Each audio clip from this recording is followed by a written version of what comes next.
Hi, and today at Commizen Dojo, we will be learning about the imperative tense in French. Now, this tense, it is used to give orders, commands, and advices to others, and it always has an exclamation mark in the end. Now, when I say orders and commands, I can say, for example, stand up, sit, eat, run, drink, work. Now, from the tone of my voice, you can tell that I'm giving orders or commanding someone to do something. So, this is what the imperative tense is. Now that we know what the imperative tense is, let's take a look at the formation of this tense. So, right here, the formation of the imperative tense, it is comprised of 4 steps. So, let's take a look at them. Now, the first step is that we have to write the conjugation of the given verb in the present tense in the to, no, and woo format. Great. Now, the next step is that we will have to remove the subjects. So, we will have to remove to, no, and woo. Great. Now, the third step is that in case of ER verbs, we will have to remove the S from the conjugation in the to form. Great. And finally, we will put an exclamation mark in the end. Great. So now that we know the steps involved in the formation of the imperative tense, let's try to apply these 4 steps into an actual example. So right here, let's say I want to write parler, which means to speak. I want to write parler in the imperative form. So let's get started. Now the first step is that we have to write the conjugation of parler in the present tense in the to, no, and woo format. So this gives us to, pal,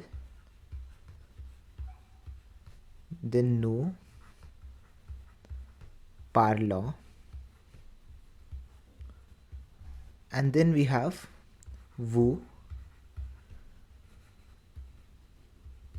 parler. Great. Now the second step is that we have to remove the subject. So we have to remove to, no, and woo. So I will simply erase these 3 out of existence. Thanos. Now the next step is that in case of ER verbs, we have to remove the S from the conjugation in the to form. Now over here, parler, this is an ER verb. So right over here, we will have to remove this S. So I will simply just erase this S out of existence. Great. Now the final step is that we have to put an exclamation mark in the end. So I will simply put an exclamation mark in the end like this. Great. So this, my friend, this is the imperative form of parler. And with this, we are done with the first example. Now let's move on to the next example. So right here, we want to write na, pa, parti, and parti means to leave. So we have to write na, pa, parti in the imperative form and in the negative form. So let's take a look. Now the first step is that we have to write the conjugation of the given verb in the present tense in the to, no, and woo format. So first I will write to, par. Then I will write no, partant. And then I will write vous partez. Great. Now the next step is that we have to remove the subject. So we have to remove to, no, and vous from here. So I will simply just erase them out of existence. Great. Now the next step is that in case of ER verbs, we will have to remove the S from the conjugation in the to form. Now over here, parti is not an ER verb. So we won't remove the S from here. Great. Now before we move on to the final step, if you remember, I told you we had to write parti in the imperative form and in the negative form. So over here, before the verb, I will put na, and after the verb, I will put pa. Similarly over here, and right over here. Great. And now we will finally move on to the final step, and that is we will put an exclamation mark in the end, like this, in all 3 cases. And with this, we are done with the imperative form of party in the negative form. So now that we are done with the second example, let's move on to the third one. So right here, our third example is that we have to write se réveiller, which means to wake up. We have to write se réveiller in the imperative form. So let's take a look at the formation. So right here, the first step is that we have to write the conjugation of the given verb in the present tense in the tu, nu and vu format. So over here I will write the conjugation of se réveiller like this. Tu, te, réveille. And I will put my accent over here. Then we have nu, réveillons, which goes like this. Great. And then we have vous, réveillez, which goes like this. Great. Now over here I want to tell you something. Over here, te, nu and vous, these three, they are our reflexive pronouns and they are a part of the conjugation of se réveiller. So keep this in mind. Now let's take a look at the second step. So over here we have to remove the subject. So over here we will have to remove tu, nu and vous. Now over here we won't remove the reflexive pronouns. We won't remove te, nu and vous over here because they are a part of the conjugation of se réveiller. So I will simply remove these three out of existence. Thanos. Now that we are done with this step, let's move on to the next step. And that is over here. In case of ER verbs, we have to remove S from the conjugation in the tu form. Now over here, se réveiller. This is an ER verb. So over here in the tu format, we will have to remove this S. So I'll simply just erase this S out of existence. Now over here, before we move on to the final step, and that is to put an exclamation mark in the end, I want to tell you something. And that is in case of pronominal verbs when we have to write them in the imperative form. Over here, the reflexive pronouns, we have to write them after the verb. So we have to write these three reflexive pronouns after the verb like this. So let me tell you how. Now first of all, I will remove all of this over here. And with this we have erased everything over here. And now what I'm going to do is I'm going to write the reflexive pronouns after the verb. Now over here, te, when we write it after the verb, te will become tua like this. Now nu and vu will remain the same. So we will write nu and vu over here. And then we will move on to the final step. And that is to put an exclamation mark in the end. So I will put my exclamation mark like this.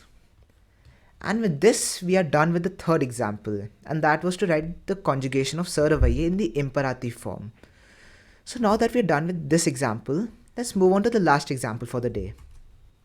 So right here, the final example for the day is ne pas se coucher. Now se coucher means to sleep. Now over here, we have to write se coucher in the imperative form and in the negative form. So let's take a look at the formation. So over here, we have to first write the conjugation of the given verb in the present tense in the tu, nu and vous format. So first I will write tu over here, tu, te couche like this. Then I'm going to write nu, couchant. Then I will write vous, coucher like this. Great. Now that we're done with the first step, over here I want to tell you something. Over here, te, nu and vous, these three are our reflexive pronouns. So keep that in mind. Now let's take a look at the second step. And that is we have to remove the subject. So over here, we have to remove tu, nu and vous. Now we want to remove the reflexive pronouns over here. And that is because the reflexive pronouns te, nu and vous over here, these are part of the conjugation. So I'll simply just remove the subjects from here. So I will erase them out of existence. Thanos. Now that we're done with the second step, let's take a look at the third step. And that is in case of ER verbs. We will have to remove the S from the conjugation in the tu form. Now over here se coucher, this is an ER verb. So over here in the to form, we will have to remove this S. So I will simply just erase this S out of existence. Great. Now before we move on to the final step, and that is to put an exclamation mark in the end, I want to tell you something. Now if you remember, we had to write se coucher in the imperative form and in the negative form. So over here we will have to write this in the negative form. So right before the verb I will write na, and after the verb I will write pa. Similarly over here, and then over here. Great. And now we will move on to the final step, and that is to put an exclamation mark in the end. So I will simply put my exclamation mark like this. Now with this we are done, and I know you have a question, and that is why didn't I take the reflexive pronouns the, nu and vu? Why didn't I take the reflexive pronouns and write them after the verb like we did in the early example, in the previous example? Well, let me tell you. In case of pronominal verbs like se coucher, se réveiller, etc., etc., in case of pronominal verbs, when we have to write them in the imperative form and in the negative form, when we have to write them in the imperative form and the negative form, we do not place the reflexive pronouns after the verb. We keep them in their original position. So that's why we didn't move the reflexive pronouns the, nu and vu after the verb, and we kept them in the original position. Now you have to keep this little exception in mind. And with this we are done with the fourth example. But we still aren't done with the whole lesson. So let me tell you. So right over here we have a few exceptions. Now certain verbs in the imperative tense, for example avoir, être, savoir and vouloir, these verbs, their conjugations are a bit different in the imperative form. So for example avoir, this goes as I, ayant and aille. Être goes as soi, soyant and soyez. Savoir goes as sache, sachant and sachez. And finally vouloir, this goes as vai, vaillant and vaillez. Now you will have to remember these conjugations of these certain verbs in the imperative form. So keep this in mind and keep on revising these certain verbs and their conjugations. But my friend, we still aren't done. So over here, there's this question that many learners have, and that is how do we identify the imperative tense in a given statement? Well, there are two methods that I have for you. Now, the first method is that you can go ahead, use a translator, and translate the given statement into your desired language, and then you can go through it. Now on reading that statement, if it looks as if that statement is talking about an order, command or advices, then you have to use the imperative tense, or the imperative tense is being used. Or another method that I use, and it's very simple, is that you can go ahead and search that entire statement for an exclamation mark. Or you can look that if the subject is missing in the statement. If the subject is missing or an exclamation mark is present. If these two are present in the statement, then you have to use the imperative tense, or the imperative tense is being used. Now with this, I would like to conclude today's lesson. I hope you found this lesson interesting. Thank you and have a nice day. Bye.